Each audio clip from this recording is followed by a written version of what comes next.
All right, well, hello everyone. Welcome to our second Let's Talk Ghost Gear webinar focused on ALDFG and small island developing states. My name is Joel Basic, Associate Director for the GGGI. I'll be moderating our webinar today. Thank you all for taking the time out of your day, evening to be here today. As we mentioned last time, the purpose of this webinar series is twofold. So first, we want to give our members a chance to showcase their work to other members and to a larger audience via our YouTube channel. This and all future sessions will be recorded for that purpose.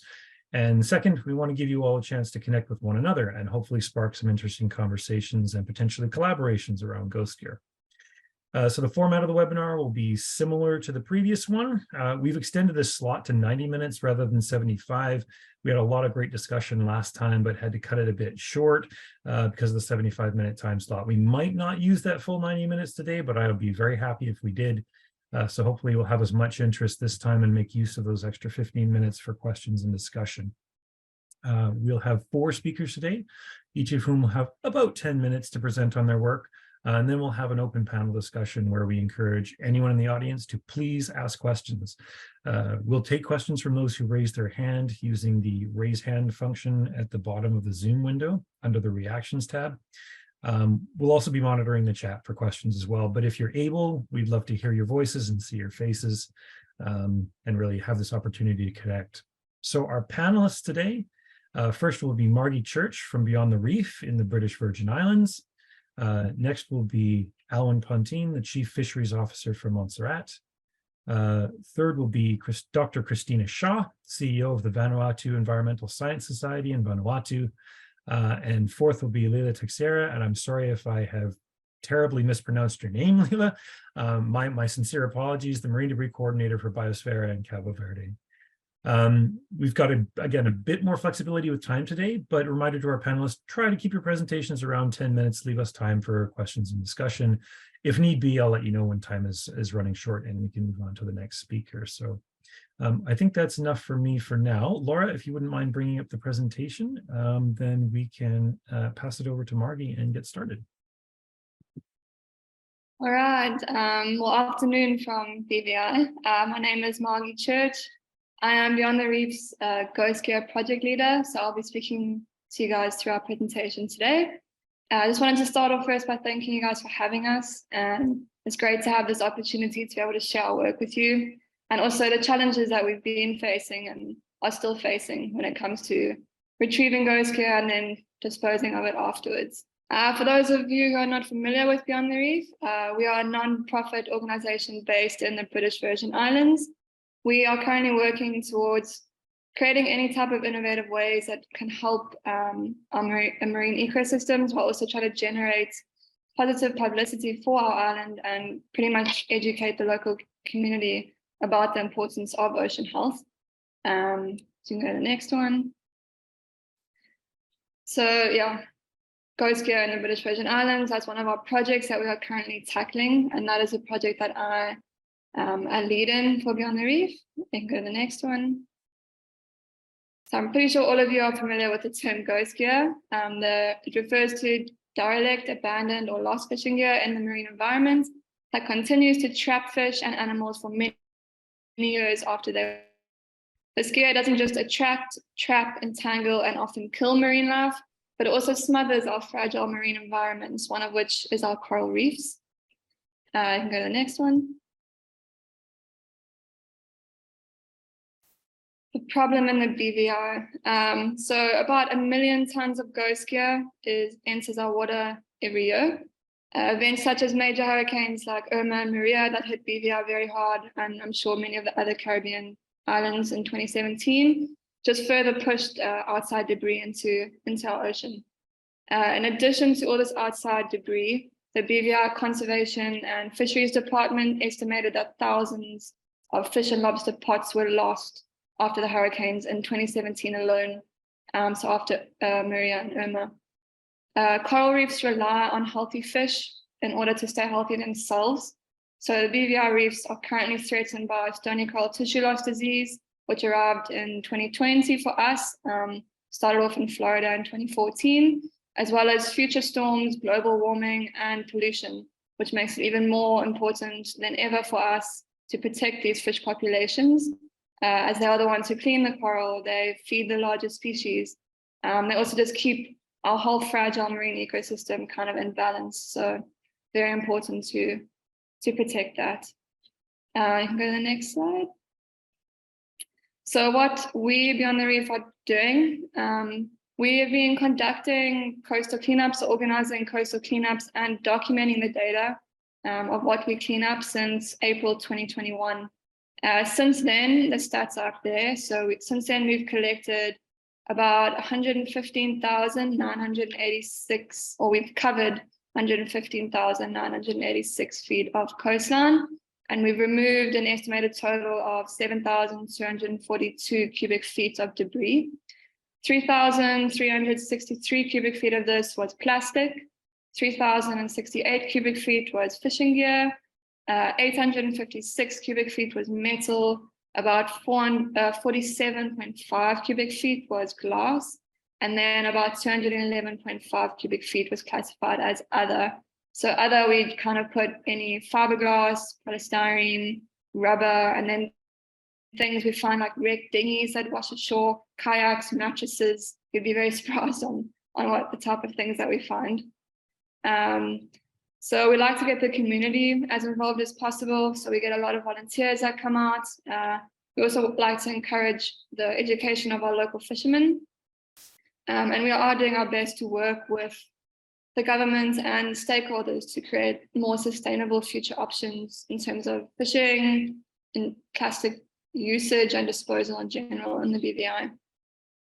Next slide, please. So some of the challenges that we face in the BVI, go to the next one, yeah. So limited resources. So it is often a huge challenge for us to access many of the areas around the BVI due to either shallow reefs that surround the whole island or bays of the island, or just rough water and weather conditions. This then leads to a massive buildup of trash in these areas, whether it be a bay, a whole section of the island, or the whole island.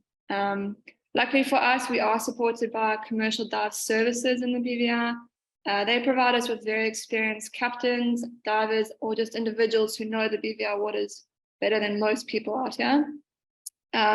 With their help, we are able to access these restricted areas, often with volunteers, which then does allow us to collect as much as possible, and then remove this buildup of trash, if not prevent it as well.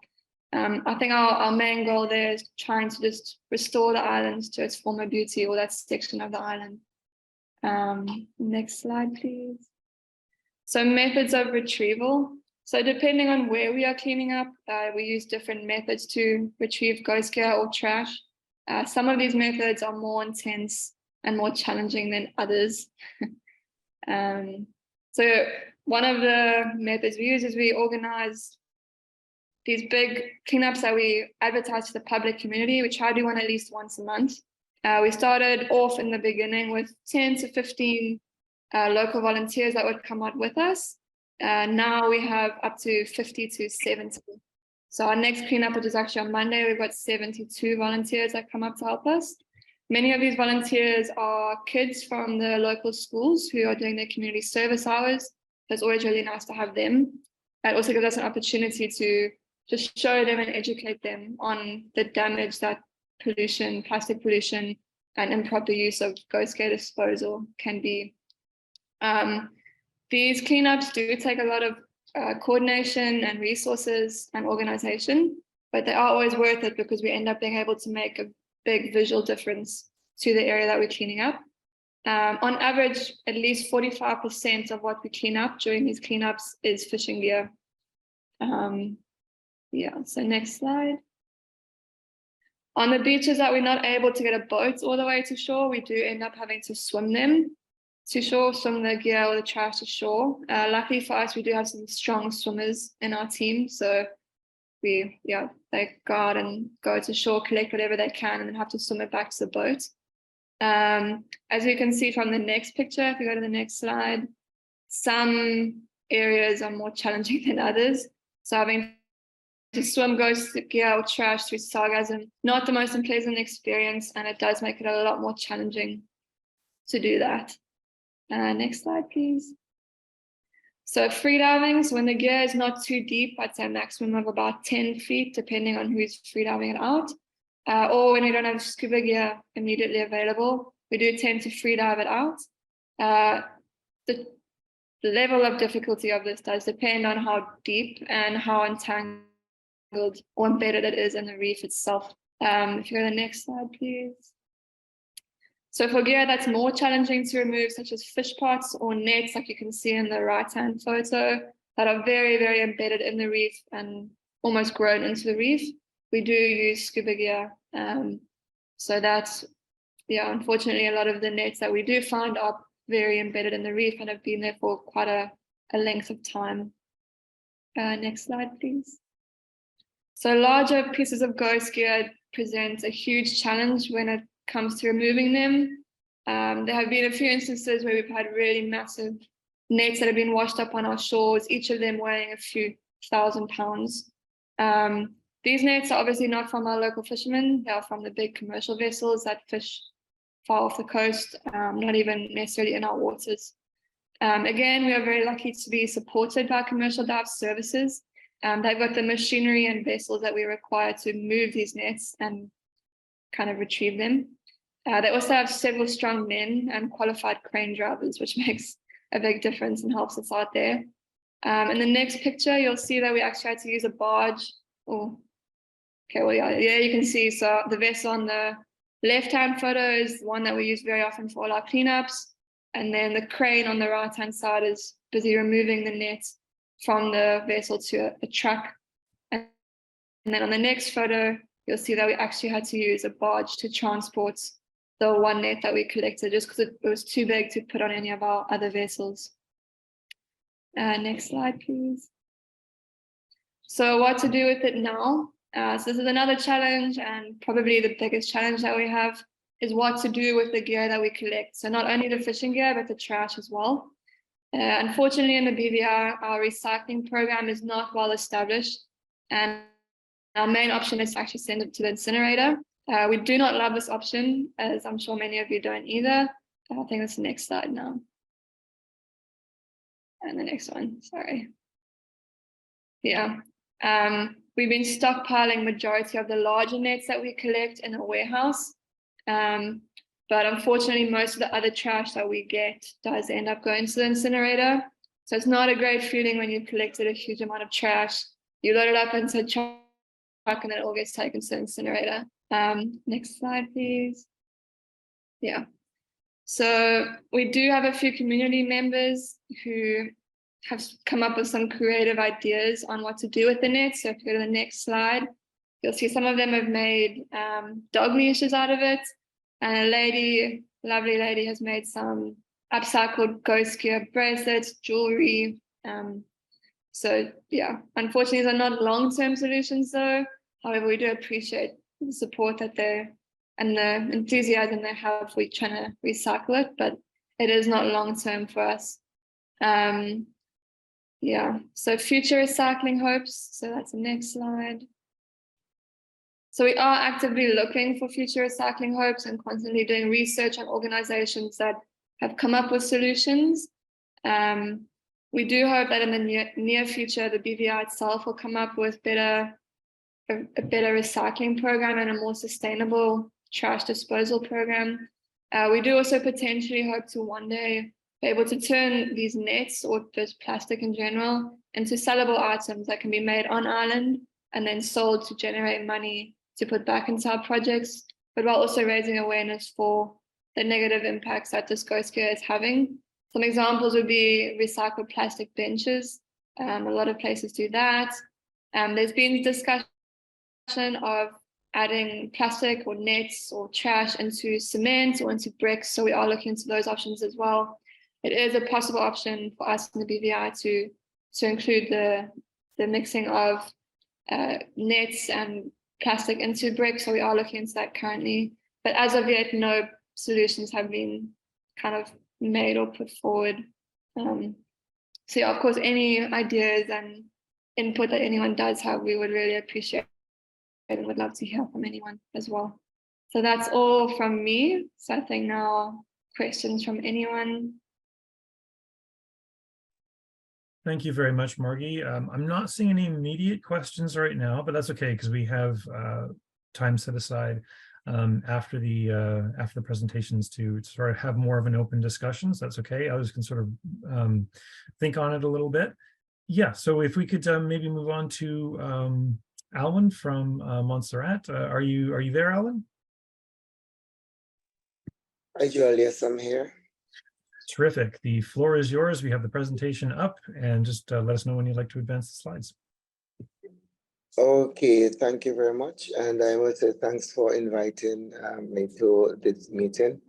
And great presentation from my colleague from the British Virgin Islands. And yes, we can communicate as British Overseas Territories.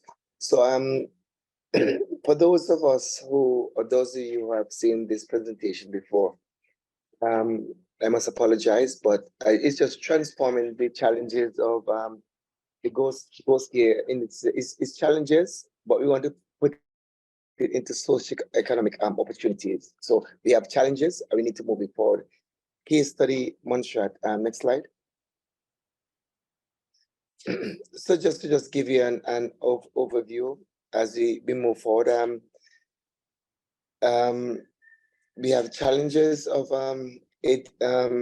ghost gear, and the case study is going to be Montserrat Ocean Governance and Management Project. The results and outcome. Next slide. So just a biographical profile of me. Chief Fisheries Ocean Governance Officer, Government of Montserrat, and over the past years, I have developed my skills to ensure that the oceans remain sustainable. And again, I must thanks to Joel and the team for involving the government of Montserrat in this project as it relates to ensure that our oceans remain more sustainable. Next slide.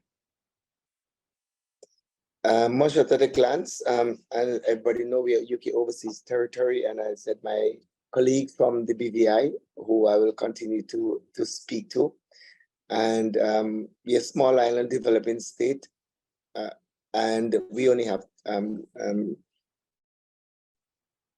nautical miles to see. There's stuff that we need to do, but we can move forward, because one of the things I want to do is I want to welcome questions from the audience as I go through this these slides. Next slide. And everyone can see exactly where Montserrat is actually located. So next slide. And Montserrat, from an institutional standpoint, is that we are members, full members of CARICOM and the OECS. So there are two regional organizations, which is CRFM, the Caribbean Regional Fisheries Mechanism, and the Organization of Eastern Caribbean State. We, of the overseas territories of the region from the UK, are full members. I know my colleague from BVI, British Virgin Islands, you're associate member, but we are actually full members. And many of our decision or policy making as it relates to ensuring that the oceans remain sustainable and is used wisely is through the revised Treaty of Chagaramas, which is with CARICOM, and the revised Treaty of Bastia. Next slide. And the challenges, we are seeing it there. We have pollution, we have our legislative framework. These are things that from our first meeting, we are actually working on. And I know my colleague from BVI spoke about sargassum. We were at sea with the fishes, because I'm technically, I go to sea with the fishes. So you're seeing the sargassum right there. We could not do anything. Next slide. And immediate priorities, as you can see, what we have actually done with through GGGI, we signed a policy document, and I think Montserrat was, I think, 13 or 14 Joel would guide me. I stand corrected, but we became one of the first within the region to address this issue. And one of the things as what is happening is that with CRFM, Caribbean Regional Fisheries Mechanism, we are encouraging that member states of the region signed up to this Ghost Care initiative. I know there's many things that is on the screen that I'm speaking to, but questions can actually be asked, and I'm telling Joel right now that you can share it with my colleagues through globally, so we can move forward. So the 90 minutes that we have now been allotted. So next slide.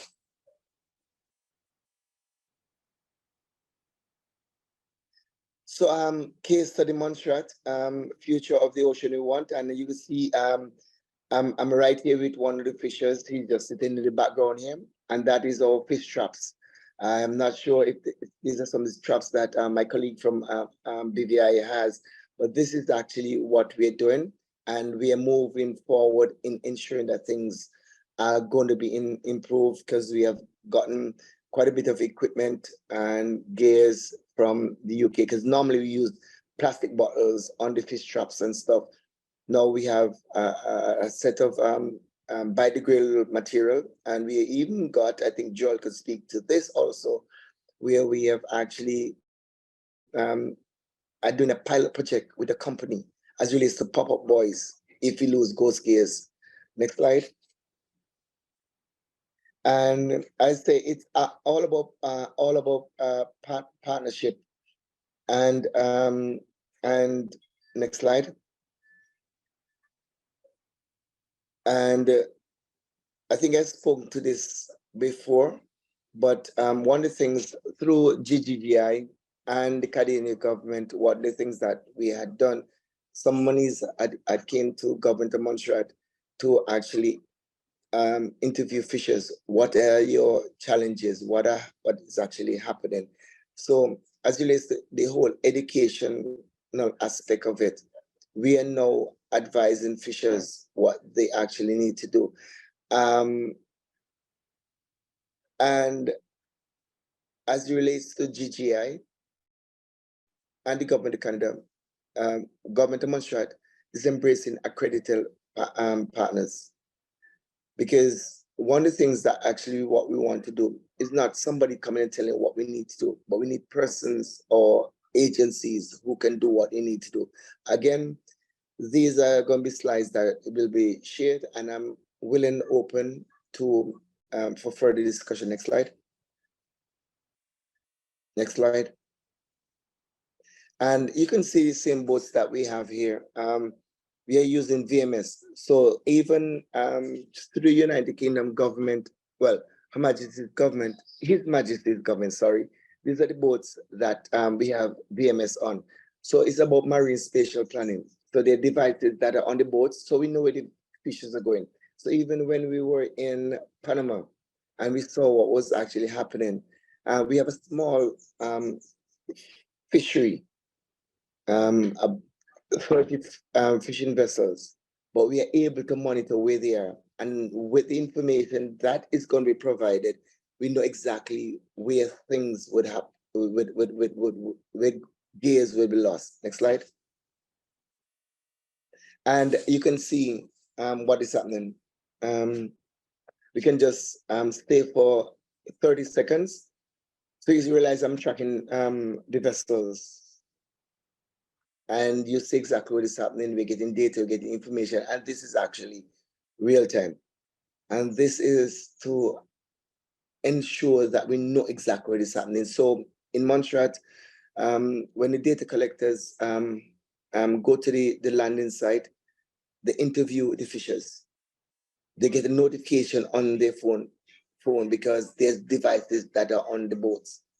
We can continue. Next slide. And this is what we're actually using. I'm up for questions.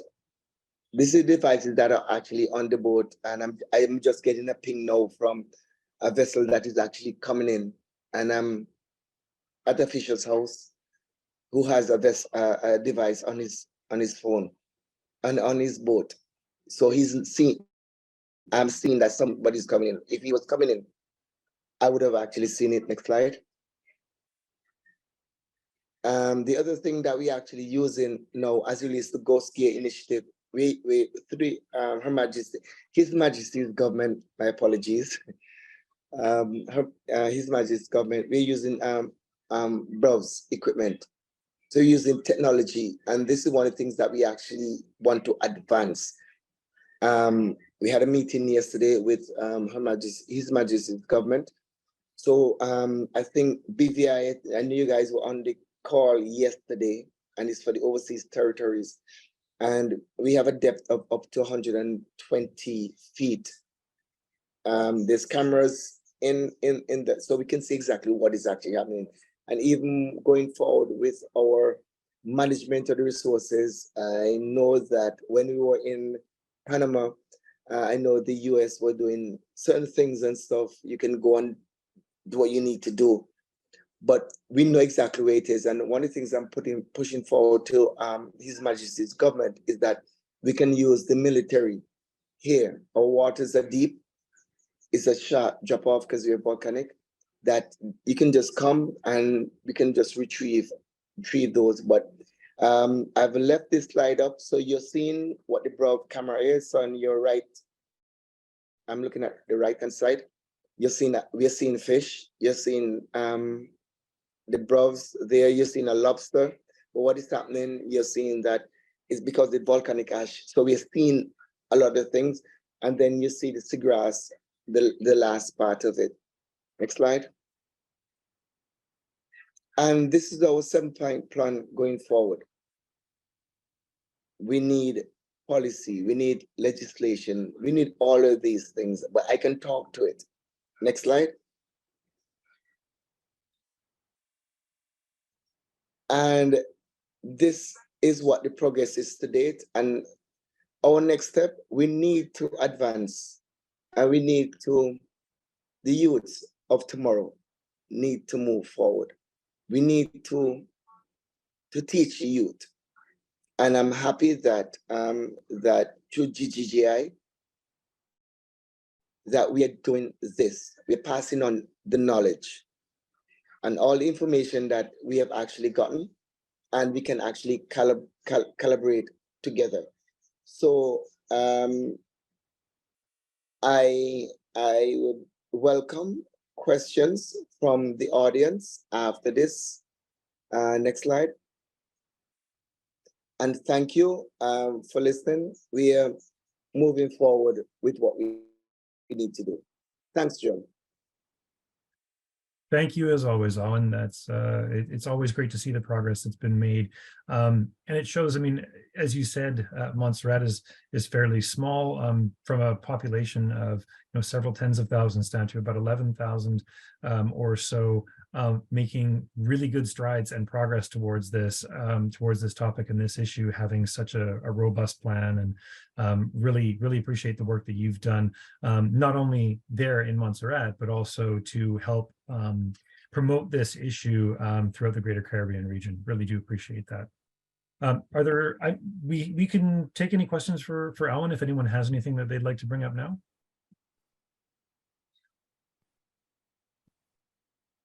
Not seeing any hands so far. Okay, that's fine. Again, we will have more time for questions at the end.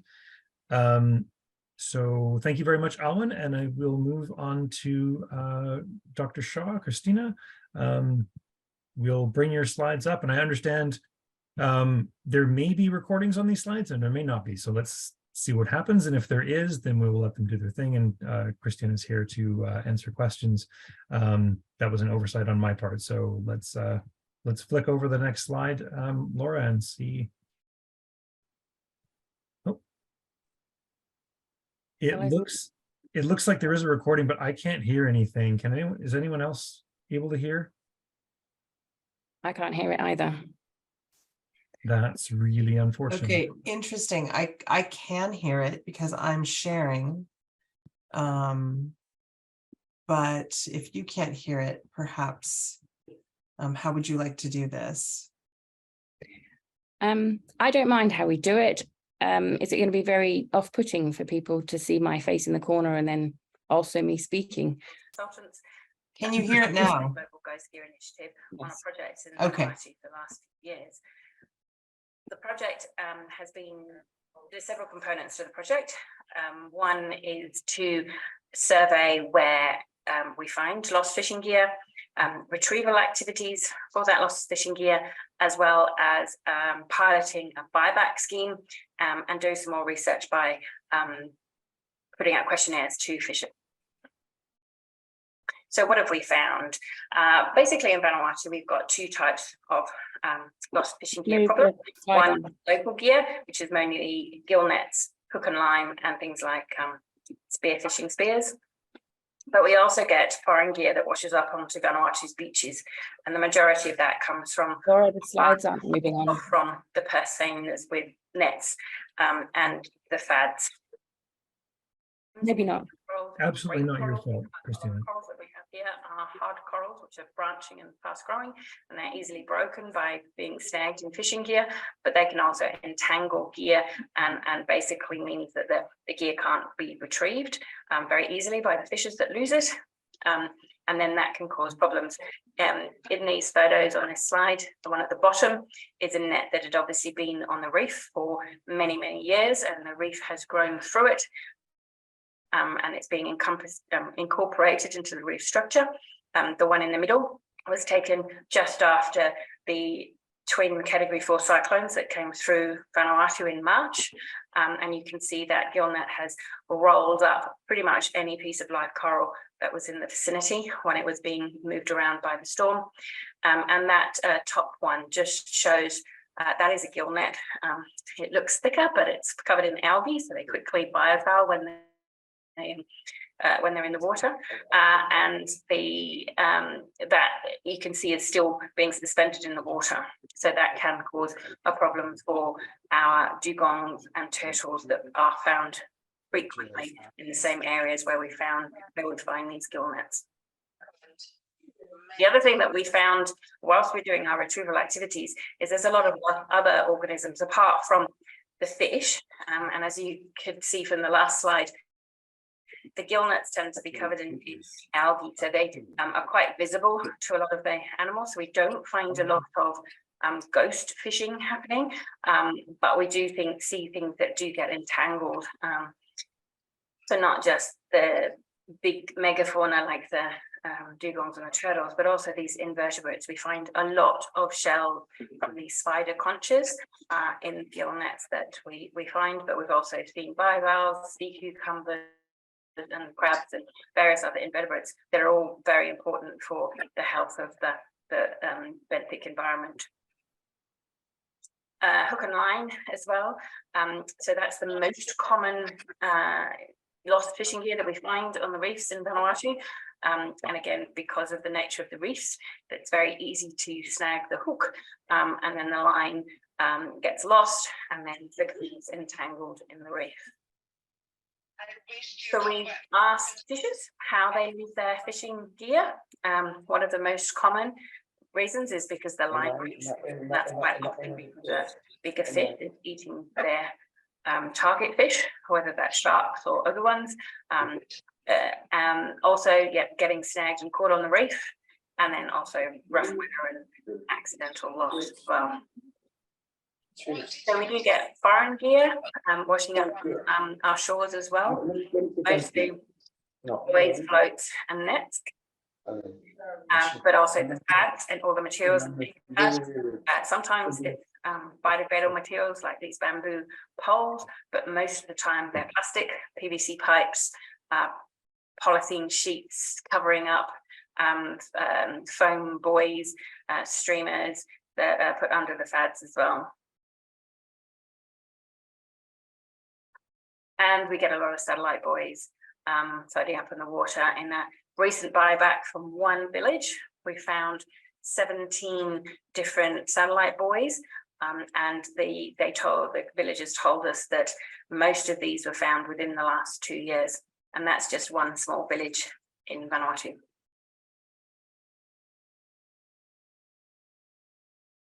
A lot of the gear that does get washed up gets used, well, not a lot of it, some of it, a proportion of the gear that gets washed up gets used. Decorations, the netting gets used to keep pigs in, keep chickens out, hammock. The foam buoys have got quite a few uses as well. One very important use for fishing gear or for the longline buoys is to make carver, and kids' toys. The PVC pipes are used for plumbing. Water storage and carrying as well is a common use. But the vast majority of the fishing gear that gets washed up is not useful for the communities. So we've asked them what they can do with it if they can't use it. Most of it just gets left where it is. But then if they do collect it, they've got the same options as all of their waste that's not organic, because there is zero waste management services available to these people in these villages. So they can either bury it, burn it, or throw it into the ocean. And that obviously is a significant problem. That's none of those are good solutions for end-of-life fishing gear or fishing gear that's come onto the shore. So some of our other activities, we've been trying to find a solution for the end-of-life gear and also foreign gear that's washed up. So we've been piloting a buyback scheme. So some have been successful, some not so successful. We've also been doing some awareness raising with posters and webinars on seminars on the gear removals with the dive shops. But as usual in lots of these projects, we get more questions that come up than we solve. We've found out a lot about the problems with lost fishing gear in Vanuatu, but there are also a lot more questions that we would like to find the answers to, including impacts on the reef of the materials that we find most often, and also trying to find solutions for the end-of-life gear and the gear that has floated up on our shores. So thank you very much for listening, and I'm looking forward to the discussions. Thank you, Christina, and apologies for the technical glitches there that we had, but I'm glad that it worked out in the end. I'm not really sure why the timings weren't working when we finally did get it up. Yeah, thank you very much for the presentation. I see we have a question from Jen. Please, yeah, Jen, go ahead. Hi, everyone. I thought I'd break the silence a little bit. Christina, that's really exciting. I sit here in Hawaii, so share the Pacific Ocean with you. And we are also very interested in the DFADs. I'm curious if you're connected with Lorianne Escale at SPC, because she's been creating a regional database of DFADs that are washing ashore, including like nearly all of the Pacific Island regions. Yes, actually we connected via email just last week, I think it was. We recorded all of we recorded all the numbers and names or any markings on the buoys to our fisheries department, and they connected us across to SPC. So that's really fantastic. What Lorianne is doing is a huge service for the entire Pacific Islands region, and so I'm glad to hear you've connected. Yes, and we've kept all the buoys. So she told us to keep everything, so we've kept them all. So we'll see. We have a stockpile here on Oahu. Come see us. We could share. Any other? Thank you, Jen, for that question. Does anybody else have any questions for Christina? I actually had one quickly, Christina. You mentioned the buyback scheme and how it had sort of varying degrees of success. I wonder if you could go into a little bit more detail about what's working and what might not be working, and how that might be able to be improved. Yeah, so we've tried the buyback scheme in a couple of different places in Vanuatu. So one is on the island of Efate, which is where we're based. and we know the local communities and the fisheries officers and in the villages quite well. When we were doing the surveys looking for lost fishing gear, we found a lot of gill nets in another island further north, Santo, which is the sort of got the second urban centre, and we only have 2 in Vanuatu. There's a lot of gill nets were found on the reef up there, so we thought we should try the buyback up there. We don't have as good a connections with the local communities there, so we advertised and asked people to bring in their lost or their end of life gear, but we didn't have much success with that. And it might be because we asked people to bring it into a central location rather than going to the village itself. Because we're not based there, we can't kind of go there beforehand and explain everything to them, and then or we could, but it would take a bit more effort and budget, which we hadn't accounted for to do that. We've had experience working with another NGO here when we did a bottle buyback in Efate, where we were concerned, thought we wouldn't get enough bottles for the amount of money that was in the pot to buy them back with, but we got totally overwhelmed. We wanted to get 1 million bottles in 2 weeks, and we got 1.4 million bottles in 3.5 days, and the NGO that was running it basically ran out of money, and it was a bit scary at some points where people had brought things in and then weren't going to get their money. So whilst we've got a limited pot, there's a balance between advertising and asking people to collect things and bring it in, and getting overwhelmed and then people getting angry or disillusioned with the process.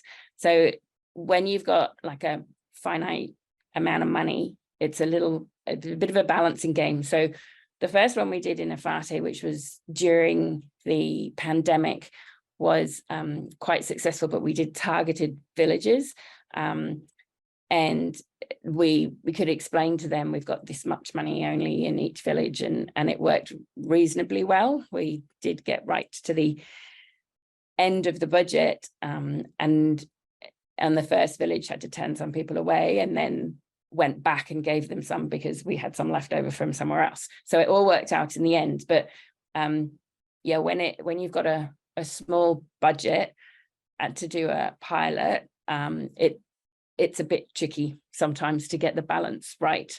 And I think we erred on the side of caution in Santo.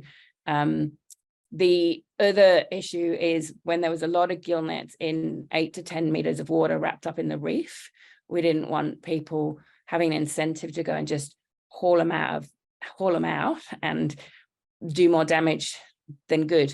And I guess one of the research questions we want to sort of explore, hopefully sometime, is when we've got fast growing branching coral reefs, is it better to like take everything out with the gill net, or is it better that the gill net stays there for the next 50 years?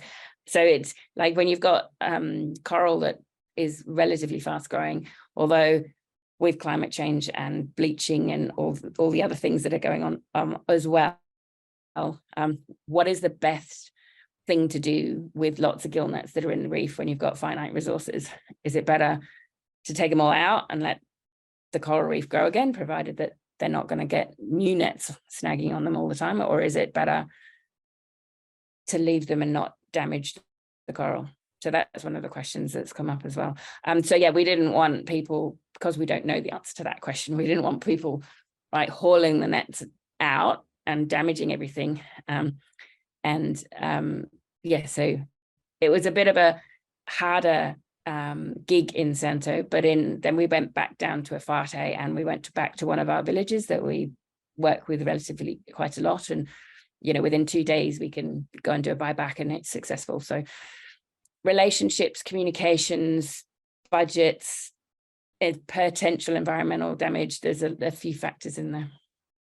That's fascinating. Thank you for that comprehensive answer. And I think that it really just illustrates further that local conditions on the ground, like it's all well and good in theory when you're doing a grant proposal and everything. And but once the rubber hits the road or the boots hit the ground, you can run into some situations you just didn't account for. I think that it's, when you're doing pilots, that's one of the things you want to do is learn from those types of things. But it's fascinating to hear those types of really specific experiences and things that you just couldn't have thought of any other way. So yeah. Thanks, Christina, for that. I do have a few more questions, or I do have a few more questions anyway, but I think we'll move on to the next speaker and then circle back around to questions at the end, unless anyone else has anything they'd like to ask Christina now. All right, well then with that, we will move on to our last speaker. Leila, please feel free to tell me how badly I mispronounced your last name. My apologies again, but the floor is yours. Thank you. Not so bad at all. It's Leila Teixeira. So hi, everyone. My name is Leila. I am the Marine Pollution Coordinator of the NGO Biosphere in Cape Verde. And I'm here to talk to you a little bit about our work in order to tackle the issues regarding plastic pollutions here in the islands. So next one, please. So Biosphere is a conservation NGO. We've been working here in São Vicente Island for about 15 years, and we've come as far as 28 employees this year. So we've grown a lot over the last years, and it's been great to see what we are able to accomplish. Next one, please. So Biosphere work is mostly on conservation. So when it was created, it was to work with the seabirds and sharks, rays, marine turtles. So it was all about species conservation. But then we started to see the impacts that pollution and marine pollution were having and the species that we were trying to protect. And I will show you a little bit in a minute. So we decided that we needed to do something about marine pollution. And that's when we created this new department that I've been running for about 1.5 years, 2 years. So it's very recent. Next one, please. So now I'm going to show you the problems that we're facing in Cape Verde, specifically in 2 islands, the island of São Vicente, where Biosphere is based, and then the island of Santa Luzia, which is a deserted island and a natural reserve. So next one, please. So Cape Verde is located right in the middle of the North Atlantic Gyre. You all know what this means. And then because of the Canary currents, the north part of our coastline and our beaches are very prone to accumulate plastic and waste that comes from the ocean. Next one, please. So within our work, we started to see numerous cases like this one. So this is an osprey nest in the top of the mountain, very far away from the sea. And as you can see, it has a lot of trash in it. Next one, please. Here you can see a small albatross in a nest, also in a small islet that is deserted. Next one, please. Here, also an albatross, but a grown-up, all tangled up in a fishing net. Next one, please. And here, the marine turtles, careta careta, which is a very important species, and that nests here in Cape Verde. Actually, Cape Verde is the 3rd most important nesting site for these turtles in the North Atlantic. So we have to be very careful about the protection of this species. And now we'll start talking about the problem in Santa Luzia. So next one, please. Santa Luzia is a deserted island and is part of a natural reserve that also accomplishes the Rezo and Branco islets. And it has a really, really big problem about marine litter accumulation. And it is also a very important nesting site for the marine turtles that I was talking to you about. So next one, please. So what is the problem in Santa Luzia? So in red, it marks the spot where we can enter by boat in Santa Luzia. So we don't have an anchor to go to, so it's just by a Zodiac. We go there, we go by the waves, and we get to the beach. We mount the camp with tents, and everything. And during the summer, we have volunteers and our teams to do the patrols for the marine turtles. And just before the nesting season, we do a big cleanup in the beach that is in orange, that stays on the other side of the island. So from the place that we are able to get in the island, we have to walk around 30 minutes to get to the other side of the beach. So the other side, it's impossible to get by because it's very rocky and the sea currents are very strong, and not even the Navy has studied this area. So we are not able to reach land from the other side of the island.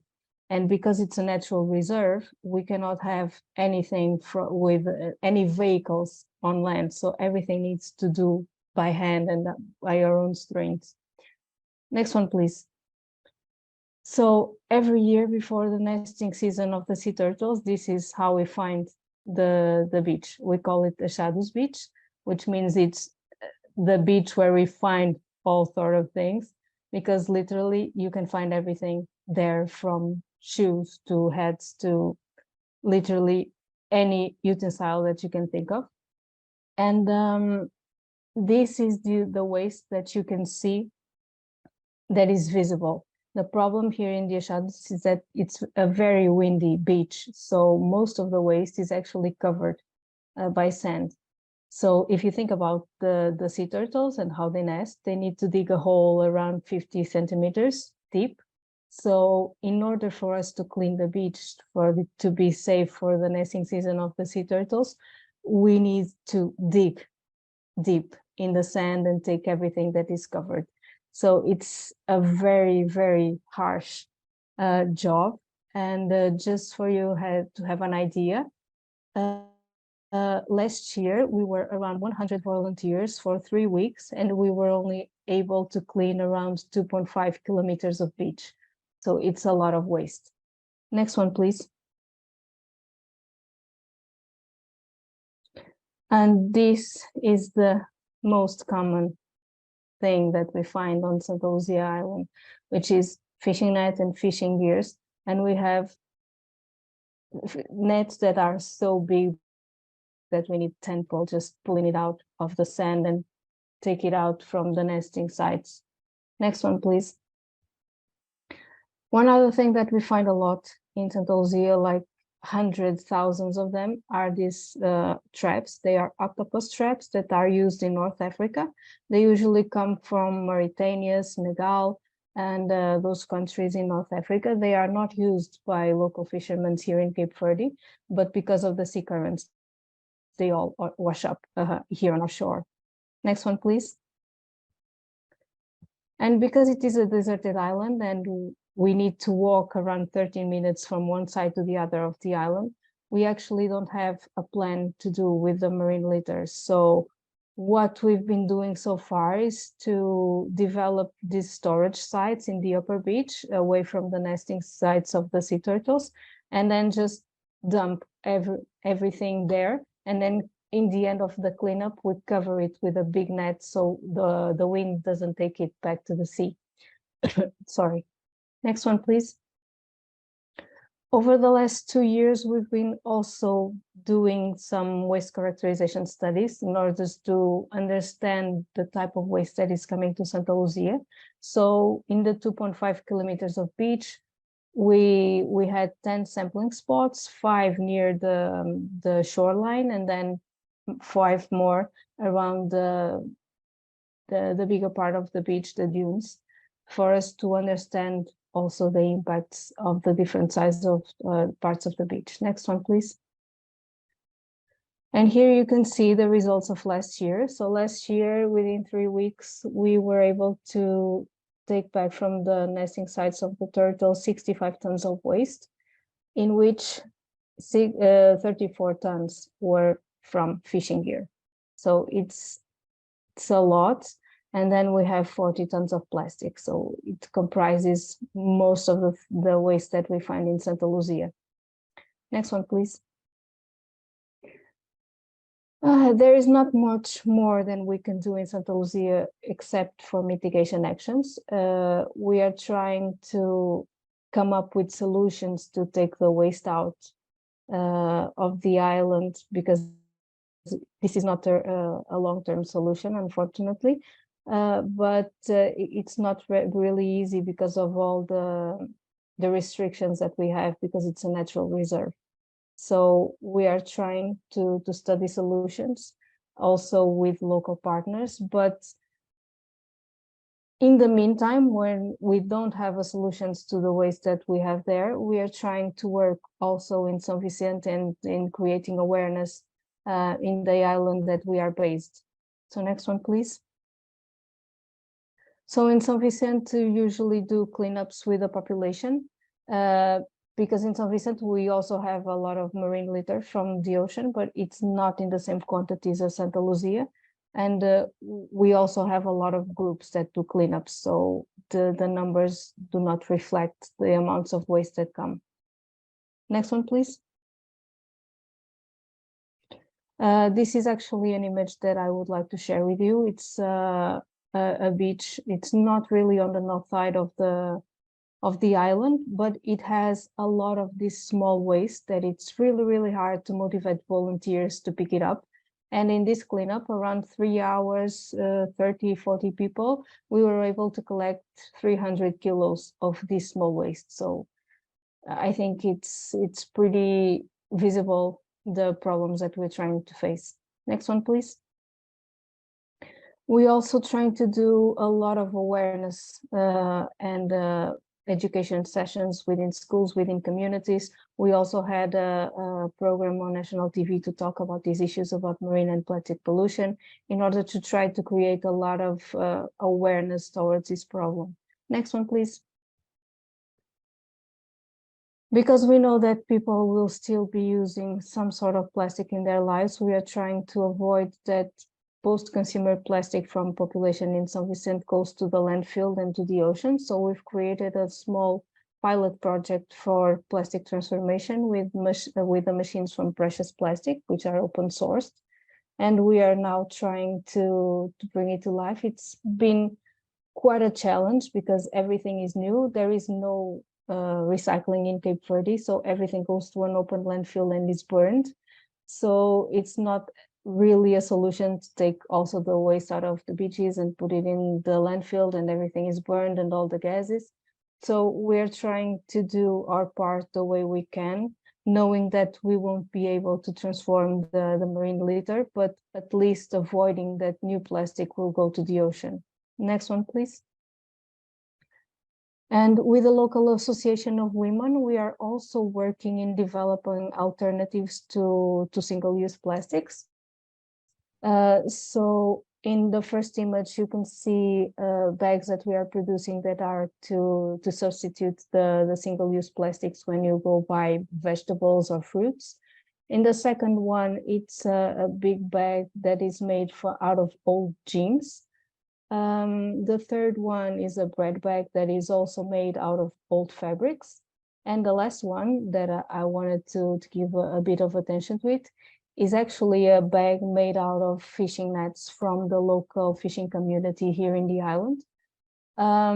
We actually cannot work with the nets that come from the ocean because they are really hard. We are trying to see it with the fishermen, but they say that we would need to take it back and then redo it again in order to produce the bags. So we are working with this community. They are donating their old fishing nets to us. And we, as long with the women in this community, we are starting to produce this kind of bags as well.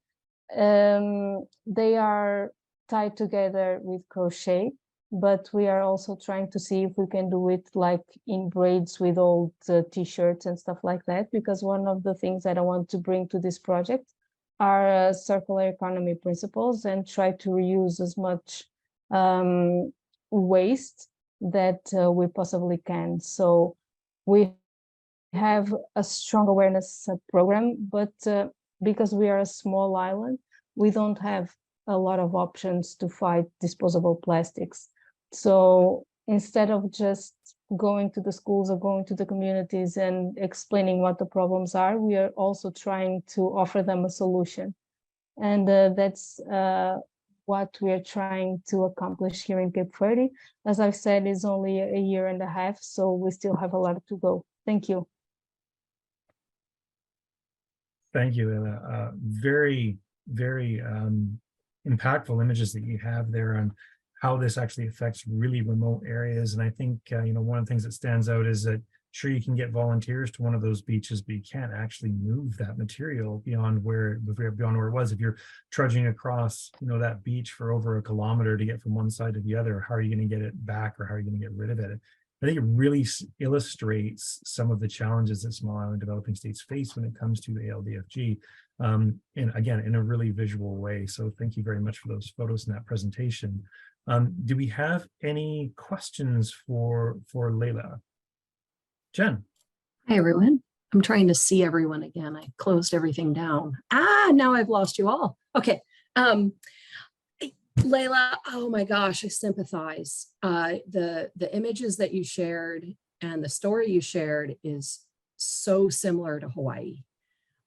We're also in sort of the outskirts, but so close to the North Pacific Gyre that we receive the same kind of stuff.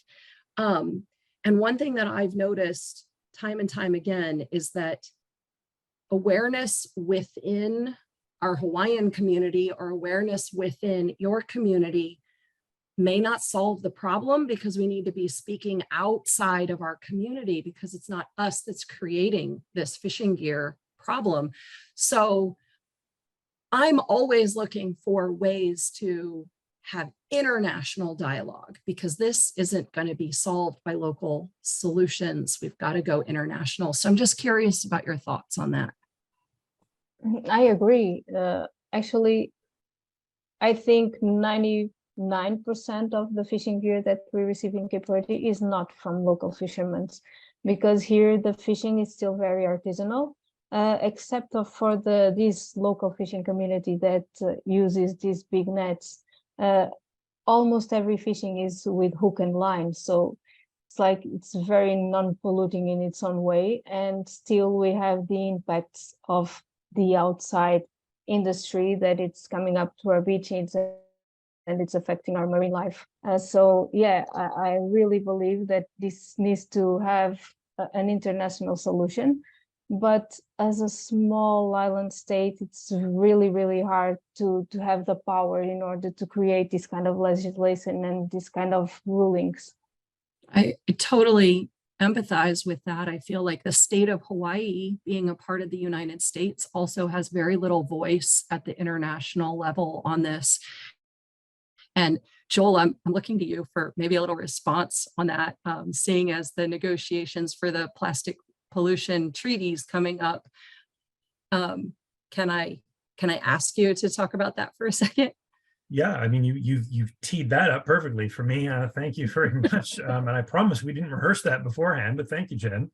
Yeah, I mean, building on that, on what Jen has said, one of the purposes of having this webinar today, and with the focus on small island developing states, is to do with the ILBI, or the International Legally Binding Instrument to End Plastic Pollution, which is a mouthful, so people call it the Plastics Treaty, even though it's not a treaty. We won't go down that semantics road, but that's what we're talking about when we say the ILBI.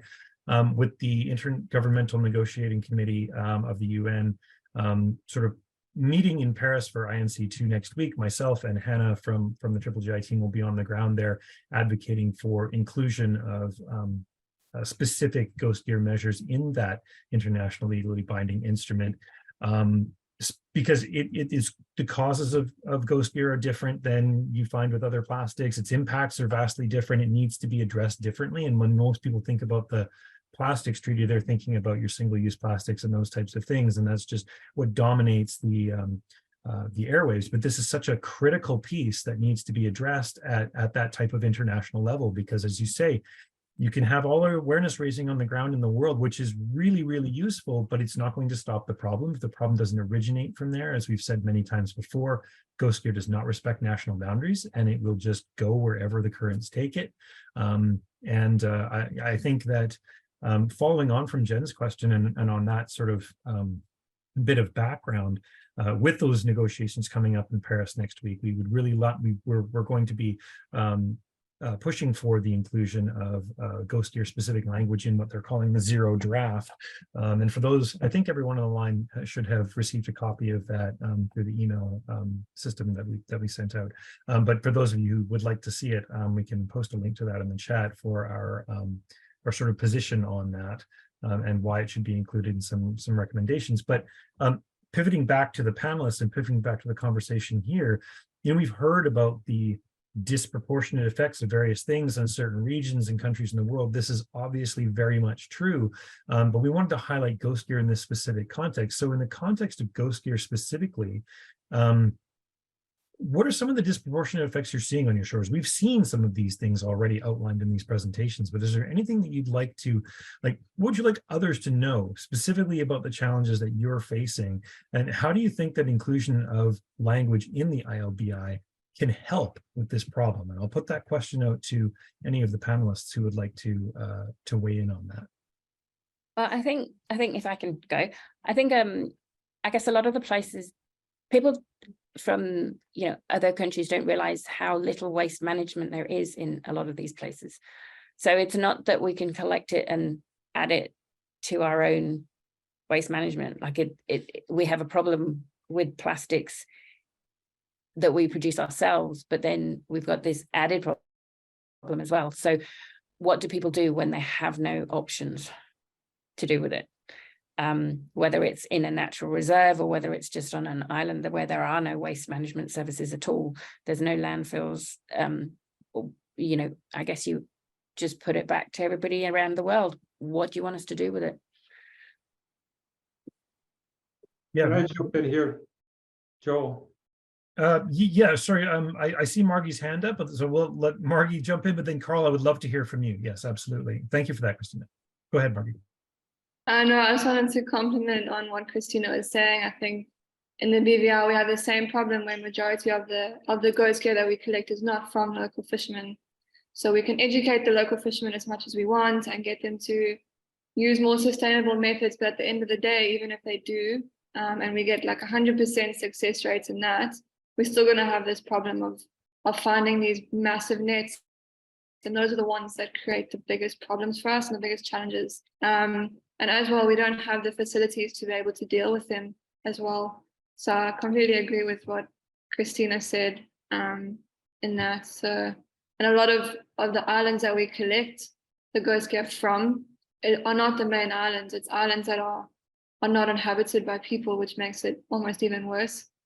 We are lucky enough, like I said, to be able to access most areas, but a lot of it's challenging and it's risky as well for equipment and people a lot of the time. So I think from our side, we would really like to see it brought up about, not it being local fishermen that are the problem, but more international, fisheries. Thanks, Margie. Yeah, Carl, yeah, go ahead. Yeah, thank you. I find this discussion is wonderful because I'm on a little island, small island in the middle of the Pacific, Kauai, but we are, very first world country with all these wonderful tourist industry. Almost all, 80% of what we're collecting off our beaches, and we're collecting as much as 120,000 pounds a year, is derelict fishing gear. The problem we have, even though we have tons of money, is just what you're expressing. What do we do with it? And we're having a big political battle now with our county government. Each island has its own separate government. How to deal with this, because our landfills are now full. Surfrider Foundation, which is a large international organization, is basically ignoring derelict fishing gear, and along with the ocean cleanup, is looking at how we're going to get the trash out of the water. But that's not what everybody here is experiencing. We're experiencing garbage that's coming from someplace else. Our big push on this island is that we must not incinerate it because of the inadequacy of removing all of the toxic gases and the toxic ashes that are left over. But more importantly, we have the perspective that global climate change is going to be more devastating to coral reef systems than no matter how many pounds of nets or tons of nets you remove. With ocean acidification and warming and deoxygenation, our oceans are really in a disaster mode. So I want to offer sympathy that even we in first world countries have the same problems. How do we deal with all this waste that isn't our own? And secondly, we've stopped incinerating the nets years ago. How do we look at other alternatives?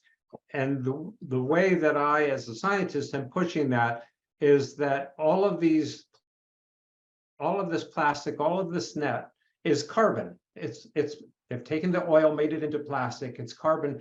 The best thing we can do at an international level is to sequester the carbon, get it out of the cycle.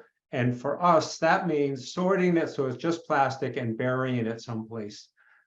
As an example, though, on our island, plastic is only 10% of our waste, including all the nets that we take to the dump. So we have, all of the islands have the problem. What do you do with all of your waste? But you just realize that plastic is a pollutant that really harms with respect to global climate change here. And I don't have any solution. We're really trying to figure it all out together. And I think, though, that Joel, I think the fact that we're all here together, and I am just so impressed with the Global Ghost Gear Initiative, which I joined, I don't know, 4 years ago, because we have this common problem with ghost nets that aren't from our fisheries. And what do we do with them? Yeah, thanks, Carl. I think this conversation really illustrates as well something that we've been saying for a long time, is that because ghost gear doesn't, well, plastic in general, but we'll keep it ghost gear specific for the purposes of this conversation, it doesn't respect national boundaries. It's going to drift all over the place. And if you have the best managed fisheries in the world in location A, but the gear is drifting in from location B, where maybe that doesn't happen, or there isn't appropriate solutions on board, and maybe that's due to a variety of reasons, it doesn't solve the problem. And it gets us back to this idea of some sort of an internationally some sort of major international way to address this. And I think the ILBI is the best way to do that. It's a once in a generation opportunity for us to band together and say, this is a major problem. And I think one of the reasons, and we've said this many times at the GGGI, that other types of plastic get this sort of airtime, as it were, is because in parts of the most economically developed parts of the world, you generally are not seeing ghost gear lining the beaches. Sometimes you will, but not everywhere. And where it is, it tends to be a little bit more remote. But you do see the plastic bottles and the straws and those types of things. So people have that experiential link. They've seen it. And that's why I think it was so important to give, our small island developing states a voice to talk about what are you seeing, though, because this is a very different perspective, and it's something that does not get enough airtime. It doesn't get enough mentioning. And I think that small island developing states are going to be crucial in the negotiations of the ILBI because of these disproportionate effects, and because it is something that cannot be ignored anymore. And we are at the pivot point now where we have to do something about this on a global level. And this is as good an opportunity as I think we're going to get. Certainly in the near future. And sorry, I will stop talking now. Christina, I see your hand up. Please jump in. I think probably an important note as well is you've got huge impact, visual impacts with some of the areas where they accumulate a lot of nets and a lot of rubbish. But I guess one of the things that surprised even our fisheries officers here when we presented the work that we've done is how much gear there is entangled in the reefs, because a lot of the gear doesn't get washed up onto the shores. A lot of it is stuck underwater where most people, if you're not scuba diving, they don't see it. So even not in the areas where there's big accumulations, there's a lot of fishing gear out of sight underneath the water, entangled in the reef. And with the insults that are happening to the reef at the moment, so like our reef is having a pretty hard time at the moment. It's bleached this year. It had cyclones come through. We've got a crown of thorns outbreak. I mean, how much extra, there's been studies showing that disease is increased when you've got reef is entangled with plastic. But what's going to be the tipping point that breaks the reef? And I think plastics is going to be part of that problem. So it's not just on the beaches, but it's under the water and unseen as well, and not just in the big accumulation areas, but pretty much ubiquitous. That's a great point, Christina. And I think we've called it an invisible problem largely for that reason. And I think a lot of the research that's been done on ALDFG, when you look at research that's been done in the gyres, for example, that's a surface issue that they're looking at. And the subsurface issue, I think, is actually likely to be significantly more than that, because snags are such a major cause of gear loss to begin with. So once it's down there, it tends to stay there if it's snagged. And trying to quantify that, just because trying to do surface studies are easier to do than obviously once you're getting into depth and volume of water and things like that and actually finding it. So the idea that it's largely an invisible problem because it's subsurface is one that I've advocated for as well. So thank you for that. Alwyn, I think I see your hand up as well. Is that right? Sorry, yeah, thanks. The question I have to ask, and I realize that we keep speaking about small island developing states, and what is happening within our region is the polluters paid principle is not enshrined in our legislative framework. It's all well and good for us to do what we need to do, because here in Montserrat and Joel, I think I've mentioned that this to you, is that when you look at shipping, and even with the fish traps, even when through the project that we did about a year ago, the fishers complained that it was marine transport that is actually cutting some of these gears. And the other thing that we have actually done, which I was not able to present today, is that we're doing pilot project where we have these pop-up buoys and stuff to just try to assist. But I know that my colleague from Tortola, the bentics are different. Here in Montserrat, when you go within 50 feet, you're already about 100 feet. We are volcanic. In Tortola, it's different. I know my colleague from Tortola spoke about some of the challenges when you're looking at we call them yachties here with tourism. When you have they just dragging the reef. I'm hearing about reef and plastics and stuff. What is happening? What is being put in place? But Joel, I don't know where we can do this as small island developing state, and I stand corrected. I'm gonna ask my colleague from the BVI. We just had the JMC meeting, Joint Ministerial Council meeting in the UK. And I think this is probably something that we need to put to them, because for us as an overseas territory of the UK, we might not be able to benefit from certain things. And we are not classified technically. I hope somebody could correct me, but side with me. We're not classified as small island developing state as the OTs. But I am happy that we were able to benefit from GGGI and the Canadian government. But this is where we as a team need to collaborate. As OTs, we have 5 member states, I think, within the Eastern Caribbean, but then we can collaborate with everyone else and see how we can get certain things done. And we need a voice, because my colleague from BVI, it is the UK who is going to stand for us and speak as it relates to pollution, plastics, all these things. I'm willing to work alongside with you, how we can champion this for the next GMC meeting next year, but we can actually nudge the government, His Majesty's government, because this is some of the priorities with the UK. We are not classified as small island developing state. And it's something that we need to take on board with this.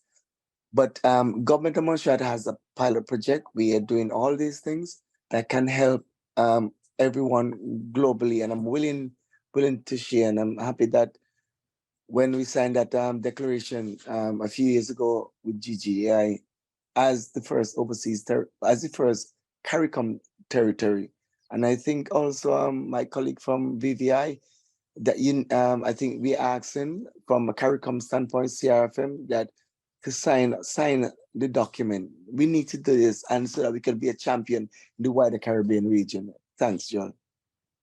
Thank you, Alwyn, and all those points are very well taken. And yeah, I agree. I don't think that the overseas territories are considered small island developing states, but functionally, I mean, it's the same sort of experiences that you guys are having. So thank you for being on the line today. I'm mindful of time, and I think Kendyl, yeah, I had seen your hand, and I apologize, didn't want to interrupt the flow of the conversation, but please go ahead. Hey, yeah, just to reply to that, I'm Kendyl, also from BVI and Beyond the Reef.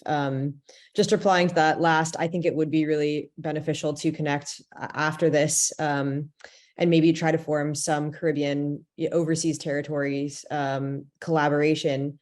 But aside from that, I had my hand up before as well, because one of the main questions that I think like to know from everyone in a way is what is the main call to action? Because I think what we normally tell people when they say, hey, what can I personally do about this? I know with other plastics, it's like, try to use less single-use plastic. Here, you can replace this, you can replace this. The answer that we usually end up coming up with, one that I sort of stick to myself is, I try to not eat seafood unless I know who personally caught it and how they caught it, which is very easy to do somewhere like the BVI, Tortola, Anegada, where you're friends with all the fishermen, but that's not where most of this commercial gear is coming from. So I think that's kind of the main thing. We get 70 kids sometimes out on our cleanup saying, hey, how can we change this? And I'm wondering what everyone else's answer is as well, because just saying, we need to stop eating fish that's commercially caught and we need to encourage other countries to do the same is not necessarily the most popular answer. So I think I am just wondering, it sounds like we're kind of out of time now, but I'd be really curious to know from all of these other countries what their kind of main call to action is to prevent rather than just mitigate. What's the priority of the governments? Sorry, Joel, to intervene here. What is the national priority? And you're talking from BVI. I hope you can connect. Joel, you can share my my details with my colleagues from BVI. But what is the national priority? And this is where things are going. Because if we do not have the national priority, when I'm looking at the yachties coming in and doing what they need to do, what is the national priority? What is the government's priority? Because we can be fighting, because as I'm the policy advisor to the government of Montserrat, and if I talk about plastics, I'm doing what I need to do as relates to getting fishes. Fishes are coming on board. They're using Clorox, the Clorox bottles and stuff. But we're doing what we need to do. But then if you don't have the legal framework to address those issues, what is BVI doing as relates to legal framework? And you have to have a legal framework, but then what is the priority? So this is why I'm calling for us as overseas territories. And we know that the UK is doing certain things as relates to conservation, but we need to be a voice within the region.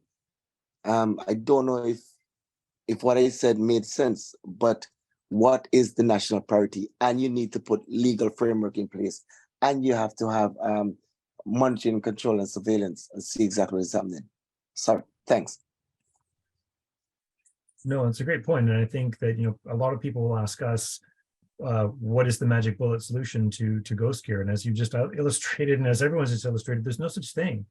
You have to pull on a large amount of levers in order to get the right pieces of the machine, as it were, to move in the right way in order to solve this issue. It's a much larger issue than I think most people give it credit for. Sorry, go ahead, Christina. I see your hand up. Sorry, I just wanted to know, there must be a big role for the RFMOs, the regional fishing organizations. And I'm assuming that you're doing a lot of work with them as well.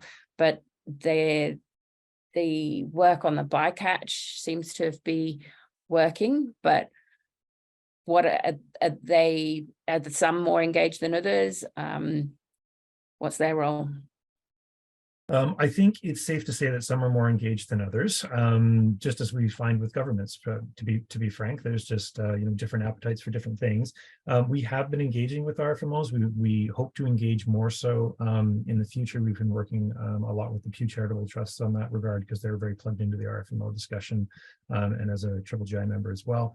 But yes, the RFMOs are a critical piece of the puzzle as well, and that's another reason why I think that the ILBI is such an important instrument here, is because we need something that's cohesive, that is going to address all of the different actors here. So it will be national governments, but a lot of those RFMOs are made up of representations from national governments. So there needs to be that universal overarching push to address this issue at the global level. And I'm hoping that will filter down through all of the different, that's the place that you need to start, really. I mean, and then everything else hopefully will filter down through the through that agreement. What that looks like at the end of the day, I don't know, but I think the key priority for INC2 starting next week is to make sure that ghost gear is not absent from the zero draft, because if it is, it's very difficult to get anything included after the fact, because the zero draft will sort of assign the scope and what's going to be included. And that's one of our main priorities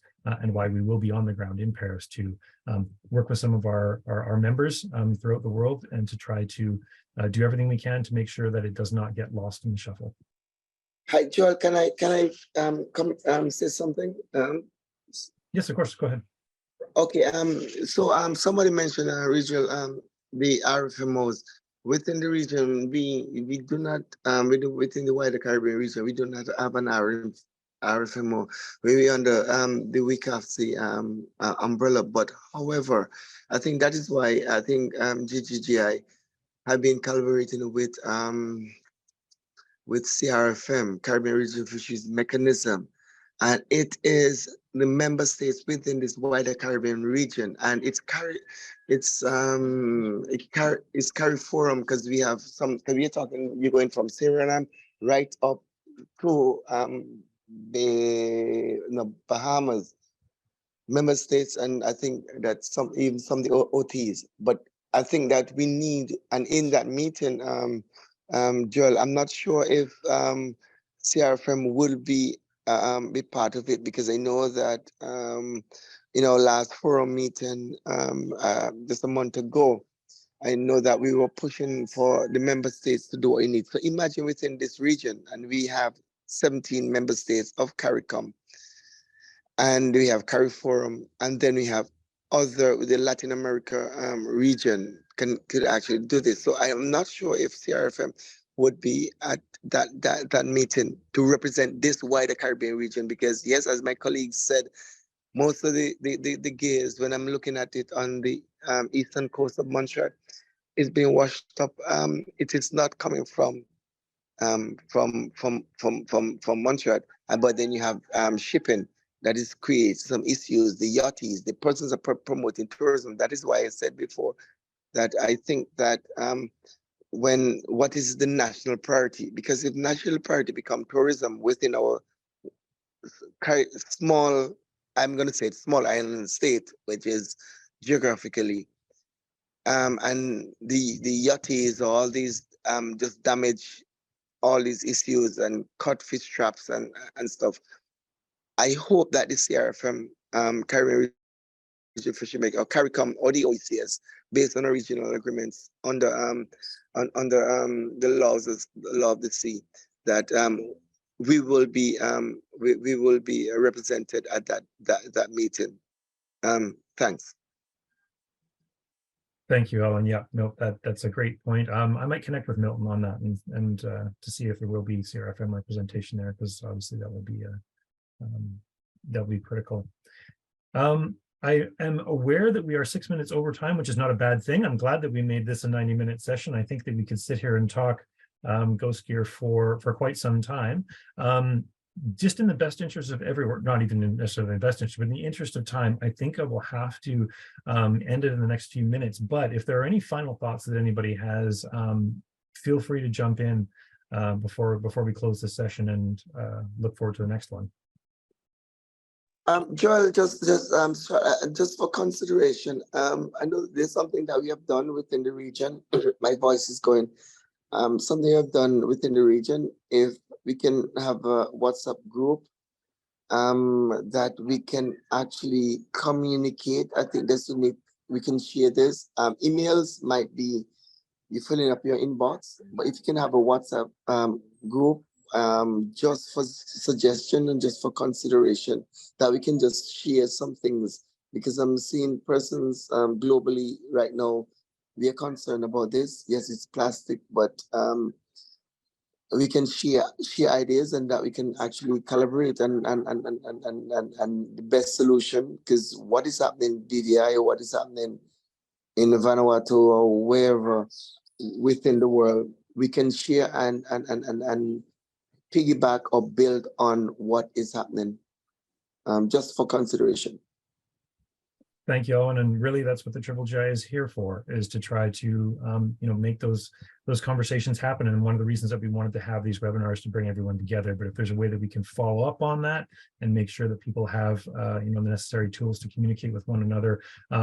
It's been difficult, obviously, since the pandemic to come up with the best way to do that, but we're open to suggestions, so we can certainly think about that and what would be best for everyone. All right, well, with that, then I will give a big thank you again to all of our panelists. Thank you so much for taking the time out of your day, everyone, or your evening, to be here and participate. A lively discussion. I think it was great.